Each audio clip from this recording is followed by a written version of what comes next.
Hello बच्चों, हमने अपने फर्स्ट पार्ट में अपने एनवायरनमेंट के बारे में पढ़ा। हमारा एनवायरनमेंट कौन कौन सी चीज़ों से मिलकर बना है। लिविंग और नॉन लिविंग से मिलकर बना है, जिन्हें क्या नाम दिया, biotic and abiotic component. Living हुई सजीव वस्तुएं और नॉन लिविंग हुई निर्जीव वस्तुएं,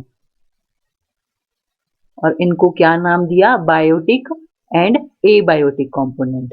और इन दोनों ने मिलकर क्या बनाया, हमारा एनवायरनमेंट। हमने बायोटिक एनवायरनमेंट में पढ़ा प्लांट्स और एनिमल्स के बारे में। प्लांट्स थे प्रोड्यूसर्स, उत्पादक, ये क्या कर रहे थे, अपना खाना खुद बना रहे थे। और एनिमल्स क्या हुए, कंज्यूमर, उपभोक्ता, जो क्या है अपने खाने के लिए प्लांट्स पर डिपेंड होते हैं। अब हम पढ़ेंगे माइक्रो ऑर्गेनिजम्स के बारे में। माइक्रो ऑर्गेनिज्म सूक्ष्म जीव, डिकम्पोजर, अपघटक। क्या है, सूक्ष्म जीव कैसे होते हैं, अपघटक के रूप में। In addition to producers and consumers, there are some organisms which derive their food from dead and decaying plants and animals. अब हमारे जो एनवायरनमेंट में प्रोड्यूसर और कंज्यूमर थे, उत्पादक और उपभोक्ता थे, उसके साथ साथ कुछ अन्य जीव भी होते हैं जो अपना खाना कहाँ से लेते हैं, मरी हुई, सड़ी हुई चीजों से। सड़े हुए पौधे, सड़े हुए जानवर जो मर जाते हैं, गल जाते हैं, सड़ जाते हैं, वो अपना खाना उन जीवों से लेते हैं। उन्हें क्या कहते हैं, उन्हें डिकम्पोजर कहते हैं, अपघटक कहते हैं, सूक्ष्म जीव। They are called decomposers. और इन्हें क्या कहा गया है, अपघटक कहा गया है। Decomposer break down the dead and decaying plants and animals into minerals. अब क्या है, जो ये अपघटक है, ये क्या है, मरी हुई चीजों को छोटे छोटे टुकड़ों में तोड़ देंगे। छोटे छोटे टुकड़ों में तोड़ कर क्या है, ये मिनरल्स में, उनसे क्या है, मिनरल्स लेंगे। डिकम्पोजर कैसे लेंगे, ये क्या है, जो सड़ी हुई चीजें हैं हमारी मिट्टी में मिल जाते हैं, और मिट्टी में भी कुछ नेचुरल खनिज होते हैं, वो उसमें मिक्स हो जाते हैं, जिससे क्या है, हमारी एनवायरनमेंट में क्या है, रिसाइकलिंग ऑफ मिनरल्स हो जाती है, खनिजों का पुनर्चक्रण हो जाता है। These minerals get mixed up with the soil and are then again used by the plant. अब क्या है, जो खनिज क्या है, किस में मिल गए हैं, मिट्टी में मिल गए हैं, उनको क्या है, जो पौधा है फिर से यूज कर लेगा। और इस प्रोसेस को, इस प्रक्रिया को क्या कहते हैं, खनिजों का पुनर्चक्रण। Fungi and bacteria are the organisms that help in decomposition. और इसमें कौन हेल्प करता है, इस प्रक्रिया में फंजाई और बैक्टीरिया। ये क्या है, छोटे छोटे सूक्ष्म जीव होते हैं जो हमें अपनी नंगी आंखों से दिखाई नहीं देते। उन्हें देखने के लिए क्या है, हमें माइक्रोस्कोप की जरूरत पड़ती है। और उन जीवों को क्या कहते हैं, माइक्रो ऑर्गेनिज्म कहते हैं, सूक्ष्म जीव कहते हैं। They are so small that they cannot be seen with the naked eye. They are called microorganisms. उन्हें क्या कहा गया है, सूक्ष्म जीव कहा गया है। जैसे हम इमेज में देख सकते हैं, ये क्या है, स्ट्रॉबेरीज में फंगस लग गई है, और ये सड़के क्या है, छोटे छोटे जो सूक्ष्म जीव है, माइक्रो ऑर्गेनिज्म है, वो अपना खाना इन सड़ी हुई चीजों से लेंगे। अब ये जो प्रोसेस है किस में हेल्प करती है, रिसाइकलिंग ऑफ मिनरल्स में हेल्प करती है। Animals and birds like jackals, crows, vulture and kite consume dead bodies of animals. अब जो बर्ड्स है, कौवे हैं, गिद्ध है, चील है, सियार है, ये क्या करते हैं, मरे हुए जीवों को खाते हैं। This process helps in keeping the environment clean. और ये प्रक्रिया क्या है, हमारे पर्यावरण को साफ रखने में मदद करती है। दे आर कॉल्ड स्कैवेंजर्स, और इन एनिमल्स को, बर्ड्स को क्या कहा गया है, स्कैवेंजर्स कहा गया है, मुर्दाखोर कहा गया है, अपमार्जक। ये जैसे कि नाम से ही पता चल रहा है हमें, क्या है, मुर्दाखोर, मुर्दा मरे हुए जीवों को खाने वाले, उन्हें क्या कहा गया है, स्कैवेंजर्स कहा गया है। Do you know if dead organisms are not decomposed, their number will go on increasing and there will be no space left for living organisms? अब क्या है, जो ये मरे हुए जीव होंगे, अगर ये डिकम्पोज नहीं होंगे, गलेंगे नहीं, सड़ेंगे नहीं, तो क्या है, इनकी मात्रा बहुत ज्यादा बढ़ जाएगी और जो सजीव जीव हैं उन्हें रहने के लिए स्पेस नहीं रह जाएगा, जगह नहीं रह जाएगी। इसलिए ये क्या है, बहुत ही इंपॉर्टेंट प्रोसेस है जो स्कैवेंजर्स रोल प्ले करते हैं हमारे एनवायरनमेंट को क्लीन रखने में। Some bacteria present in air, water and soil can cause various diseases. अब कुछ बैक्टीरिया, कुछ जीव कहाँ पे उपस्थित होते हैं, हवा में, पानी में, मिट्टी में, जो क्या है, विभिन्न प्रकार की बीमारियां फैलाते हैं। A zoo feeder wants to segregate the animals listed below into 3 groups on the basis of types of food they eat. अब जू फीडर है एक, जो चिड़ियाघर में जानवरों को खाना खिलाने वाला होता है। वो क्या कर रहा, चाह रहा है कि उसके पास जो जानवर है उनको 3 भागों में बांटना चाहता है, जो हमने पढ़े थे, हार्बीवोर्स, कार्निवोर्स और ओमनिवोर्स, शाकाहारी, मांसाहारी और सर्वाहारी। अब उनको वो अलग अलग ग्रुप्स में बांटना चाहता है। अब हम उनको अलग अलग ग्रुप्स में बांटेंगे। अब जिराफ है, जिराफ क्या है, हार्बीवोर्स है कि कार्निवोर्स है? जिराफ क्या है,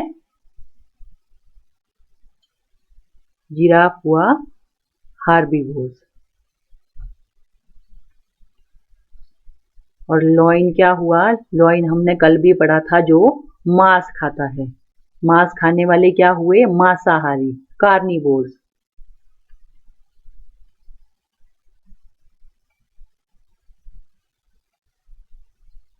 बियर क्या है, बियर हुआ ओमनिवोर्स, सर्वाहारी। ये मांस भी खा रहा है और हार्बीवोर्स भी, शाकाहारी भी, शाक सब्जियां भी खा रहा है। लेपर्ड क्या हुआ, कार्निवोर्स। चिंपैंजी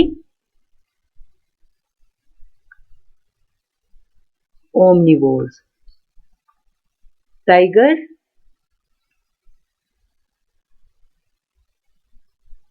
टाइगर क्या हुआ, कार्निवोर्स, मांसाहारी। अब एलिफेंट है, एलिफेंट क्या है,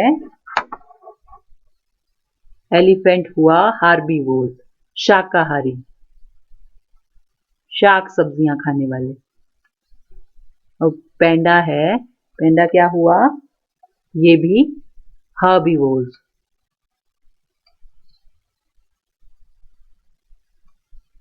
हिरन है, डियर है, ये भी हार्बीवोर्स। क्रोकोडाइल, क्रोकोडाइल क्या हुआ, carnivores.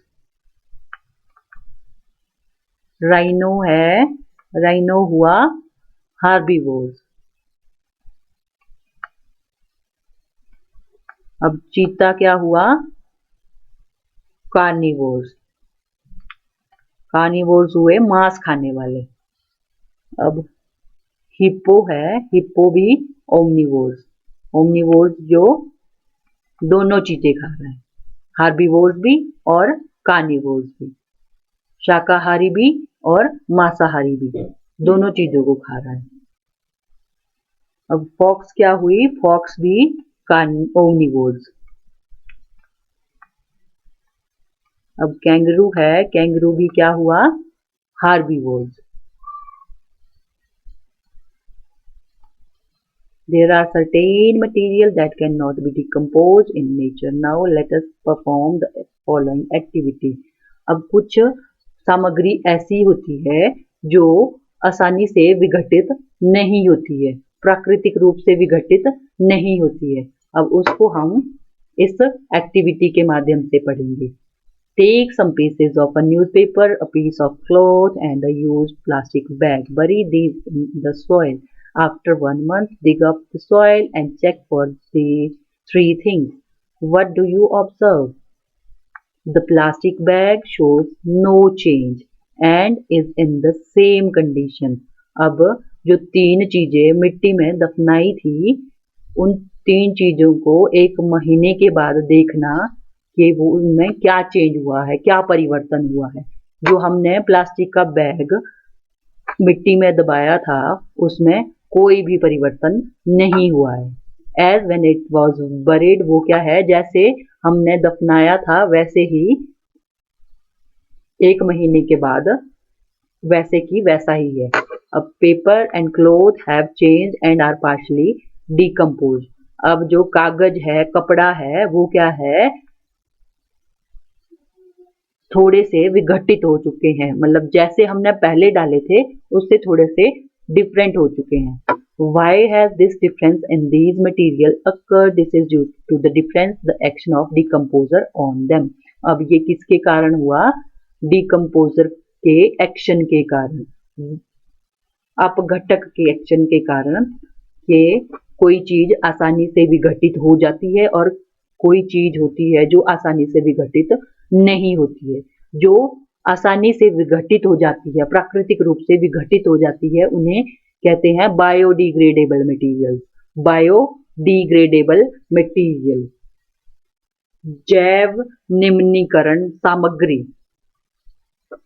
We observe that paper and cloth are biodegradable material. हमने क्या पाया, जो कागज है, कपड़ा है, वो क्या है, जैव निम्नीकरण सामग्री। Bio means living organism and degradable decomposable, जो प्राकृतिक रूप से विघटित हो सकती है उसे जैव निम्नीकरण सामग्री कहा गया है। These are material which can be broken down into simpler substance. अब ये कैसी सामग्री है जो छोटे छोटे टुकड़ों में टूटकर विघटित हो जाती है। किसके द्वारा? सूक्ष्म जीवों के द्वारा। Bye micro organisms. Plastic is non biodegradable. अब प्लास्टिक क्या है? नॉन बायोडिग्रेडेबल है, गैर जैव निम्नीकरणीय सामग्री, जो क्या है, आसानी से विघटित नहीं होता है। हम जैसा डालेंगे वो वैसे की वैसा ही रहता है कई कई सालों तक। इसीलिए तो कहा जाता है कि हमें प्लास्टिक का कम से कम यूज करना चाहिए। इससे क्या है, हमारा एनवायरनमेंट भी साफ रहता है और that is it can not be broken down into simpler substances. और जैसे कि हमने अभी पढ़ा कि ये क्या है, ये आसानी से विघटित होने वाला पदार्थ नहीं है। इसके ऊपर जो सूक्ष्म जीव है वो क्या है, बहुत ही धीमे धीमे अपना असर डालते हैं। ये बहुत लंबा प्रोसेस होता है प्लास्टिक को विघटित करने के लिए, और इसमें कई कई सालें लग जाती हैं। Micro organism, plastic and other such material affect the environment adversely. और ये चीजें क्या है, जैसे प्लास्टिक हो गई, रबड़ हो गया, पेंट हो गया, बैटरी हो गई, ये हमारे जो पर्यावरण में भी बुरा प्रभाव डालती है। Their accumulation in the sewerage system leads to blockage of drains in our cities. अब ये क्या है, जो हमारी ड्रेन सिस्टम होता है उसमें भी क्या है, ये ब्लॉकेज कर देती है। ब्लॉकेज कैसे होगी, जब ये कहीं नालियों में फंस जाएगी तो ये आसानी से नहीं निकलेगी, क्योंकि ये है आसानी से विघटित नहीं होगी और माइक्रो ऑर्गेनिज्म भी अपना प्रभाव इस पर नहीं डाल पाएंगे। तो क्या है, ये हमारे एनवायरनमेंट पे भी बुरा प्रभाव डालती है। Burning of plastic material adds to air pollution. अगर हम उसको जलाते हैं, प्लास्टिक को जलाते हैं, तो क्या है, वो क्या है, एयर पोल्यूशन कर देगा, वायु का प्रदूषण, जो हमारी जो एयर है उसको प्रदूषित कर देता है। We should therefore convince our friends and relatives not to use plastic bags. इसलिए क्या है, हमें प्लास्टिक के बैग्स का कम से कम उपयोग करना चाहिए। In some cities, a twin bin system has been introduced for the welfare of environment. अब जो बड़ी बड़ी सिटीज हैं वहाँ पे क्या है, 2 डस्टबिन का यूज हो रहा है। किसके लिए, हमारे पर्यावरण को स्वच्छ रखने के लिए, blue dustbin and green dustbin. अब कौन कौन से डस्टबिन इंट्रोड्यूस किए हैं, एक नीले रंग का डस्टबिन और एक हरे रंग का dustbin are placed in the localities, और जो कहाँ पे, हमारे लोकेलिटीज में रख दिए गए हैं। In the blue bins non biodegradable waste. अब जो नीला डस्टबिन है उसमें हम कौन सी चीजें डालेंगे, जैसे प्लास्टिक हो गया, एल्यूमिनियम फॉइल हो गया, ग्लास हो गया, बैटरीज हो गई, जो आसानी से विघटित नहीं होंगी, वो चीजें हम कहाँ पे डालेंगे, ब्लू डस्टबिन में। अब in green dustbin biodegradable waste, vegetable waste, paper, cloth, cardboard etcetera are disposed of. अब जो हरा डस्टबिन होगा उसमें हम कौन सी चीजें डालेंगे जो आसानी से विघटित हो जाएगी, जैसे सब्जियों का कचरा, कपड़ा हो गया, कागज हो गया, वो आसानी से विघटित होने वाली चीजें हैं, उनको हम कहाँ पे डालेंगे, उनको हरे डस्टबिन में डालेंगे। It is important for us to segregate biodegradable and non biodegradable waste. अब क्या है, ये बहुत ही महत्वपूर्ण हो जाता है हमारे लिए कि हम जो जैव निम्नीकरणीय सामग्री है और गैर जैव निम्नीकरणीय सामग्री, biodegradable and non biodegradable waste है, उसको हम अलग अलग से रखें। इससे क्या है, हमारे एनवायरमेंट को साफ रखने में मदद मिलेगी। And dispose them in an environment friendly way. The kitchen waste can be put in a pit dug in the garden which is then covered with soil and dry leaves। अब जो हमारा kitchen का waste होता है, रसोई का कचरा, सब्जियों के छिलके, फ्रूट्स के छिलके, उसको हम क्या कर सकते हैं, अपने गार्डन में छोटा सा गड्ढा खोद के उसको मिट्टी से कवर करके, सूखी पत्तियों से कवर करके रख सकते हैं। अब ये जो this waste in the pit is acted upon by micro organism. अब जो हमने ये गड्ढा खोदा है उसमें जो हमने रसोई का कचरा डाला है उस पे क्या है, जो सूक्ष्म जीव है अपना कार्य करना शुरू कर देंगे और वो क्या करेंगे, उस कचरे को खाद में परिवर्तित कर देंगे। This waste in the pit is acted upon by micro organism and get converted into useful compost. अब वो उस कचरे को किस में परिवर्तित कर रहे हैं, खाद में परिवर्तित कर रहे हैं। This compost can be used for growing healthy plants in fields and garden। अब जो ये खाद है उसका प्रयोग हम कहाँ पे कर रहे हैं, अपने खेतों में, बगीचों में एक स्वस्थ पौधा ग्रो करने के लिए। In order to hasten the process of compost making, a variety of earthworms called redworms can be mixed with the kitchen waste। अब इस प्रक्रिया को तेजी से करने के लिए क्या है, रेड वॉर्म नामक विभिन्न प्रकार के केंचुओं को रसोई के कचरे में मिलाया जाता है। अब वो जो रसोई का कचरा होगा, सब्जियों के छिलके होंगे, फ्रूट्स के छिलके होंगे, वो रेड वॉर्म जो होंगे उसको जल्दी से खाद में परिवर्तित कर देंगे। They convert it into compost very fast. वो क्या है, तेजी से इस प्रक्रिया को करेंगे, खाद बनाने की प्रक्रिया को। The process of forming compost with the help of various worms, usually red worms, white worms and other earthworms is known as vermicomposting। अब जो ये खाद बनाने की प्रक्रिया हुई जिसमें रेड वर्म यूज हुए, व्हाइट वर्म यूज हुए, अर्थवर्म यूज हुए, यानी कि विभिन्न प्रकार के केंचुओं का उपयोग खाद बनाने के लिए किया गया, वो क्या हुई, केंचुआ खाद, vermi compost. Vermi compost is an excellent nutrient rich and organic fertiliser and soil conditioner. Vermi compost क्या है? एक उत्कृष्ट पोषक तत्व युक्त जैविक उर्वरक और मृदा कंडीशनर है। अब जो ये हम पिक्चर में देख रहे हैं, ये क्या है? ये रेड वर्म्स है, केंचुए हैं। ये क्या करते हैं? जो हमारा बायोडिग्रेडेबल मटेरियल होगा, जो आसानी से विघटित हो जाता है, जब ये उसमें मिलाए जाते हैं तो क्या करते हैं? उसको जल्दी से खाद में परिवर्तित कर देते हैं।